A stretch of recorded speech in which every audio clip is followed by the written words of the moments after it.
சுப்ஹானல்லாஹி வ பிஹம்திஹி, படைத்த ரப்புல் ஆலமீன் நம் நாயகம் முஹம்மது ரசூலுல்லாஹி ஸல்லல்லாஹு அலைஹி வஸல்லம் அன்னவர்களை பற்றி ஈசா அலைஹிஸ்ஸலாத்து வஸ்ஸலாம் அன்னவர்களுக்கு கற்றுக் கொடுக்கிறான். இத்தகைய குணாதிசயம் கொண்ட ஒரு நபி பிற்காலத்தில் வருவார், அவரை நீங்கள் அத்தனை பேர்களை ஈமான் கொள்ள வேண்டும் என்று சொல்லுங்கள் நபியே, ஈசாவே என்று அல்லாஹ் பணிக்கிற அளவுக்கு அல்லாஹ் இந்த விஷயங்களை அல்லாஹ் சொல்லிக் கொடுக்கிறான்.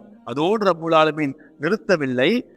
அல்லாஹ் சொல்லுகிறான், அவர்கள் மிருதுவான இரு உள்ளங்கைகளும் மிருதுவான இரு கால்களும் அவருக்கு பாதங்களும் இருக்கும். இவர் கொஞ்சம் தூரம் வேகமாக, அதாவது சிரமம் எடுத்து நடந்தார் என்று சொன்னால், சிரமமான காரியங்கள் செய்தார் என்று சொன்னால், இலகு விலையிலே அவருடைய கால் பாதம் சிவந்துவிடும், கரங்கள் சிவந்துவிடும். அந்த அளவுக்கு மென்மையானவர்கள்.